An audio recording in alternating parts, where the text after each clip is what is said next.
રાજકોટમાં અંબિકા ટાઉનશીપ પાસે જુગારખાનું ઝડપાયું। પોલીસ આ તિરુપતિ કોમ્પ્લેક્સ પાસે જુગારની હાટડીઓ પર દરોડા।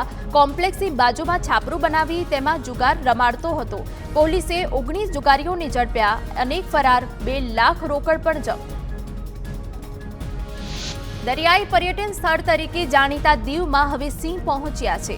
ડાંગરવાડી નજીકના ખાડી વિસ્તારમાં સિંહે દેખા દીધી। વન વિભાગે આસપાસના ગામ લોકોને સાવચેત રહેવાની સૂચના આપી। સિંહને પકડવા માટે પાંજરા ગોઠવવામાં આવ્યા। અમદાવાદના સૈજપુર કૃષ્ણનગરમાં હાર્ડવેર સ્ટોરમાં આગ લાગી। ફાયર બ્રિગેડે 2.5 કલાક બાદ આગ પર કાબુ મેળવી લીધો। 2 દુકાન અને ગોડાઉનમાં ભરેલો માલ બળીને ખાખ થઈ ગયો। 2 ફાયરમેન સામાન્ય ઘાયલ થયા। જામનગરના મેઘપર નજીક આવેલી ખાનગી કંપનીમાં ધોળા દિવસે મહિલા તસ્કરો ત્રાટકી। ફેક્ટરીનો ગેટ કૂદીને 300 કિલો કોપરના વાયરની ચોરી કરી।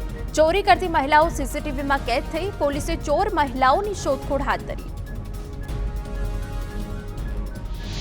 કેડિલા ફાર્માના રાજીવ મોદીની તબિયત લથડી। કડીના રાજપુર સ્થિત ઇન્દ્રશીલ યુનિવર્સિટીના દીક્ષાંત સમારોહમાં તબિયત લથડી। રાજીવ મોદીને સારવાર અર્થે અમદાવાદ ખસેડાયા।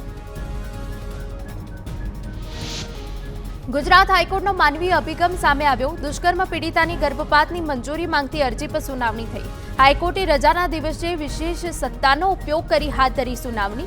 24 સપ્તાહથી વધારે સમય હોય તો ગર્ભપાતની મંજૂરી આપી શકાય નહીં।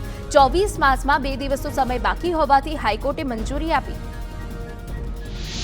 ભરૂચના અંકલેશ્વરના દીવા રોડ પર ખુલ્લી ગટરમાં મહિલા પડી। મહિલાને હાથ, પગ અને મોઢાના ભાગે ગંભીર ઈજા પહોંચતા સારવાર અર્થે ખસેડાઈ।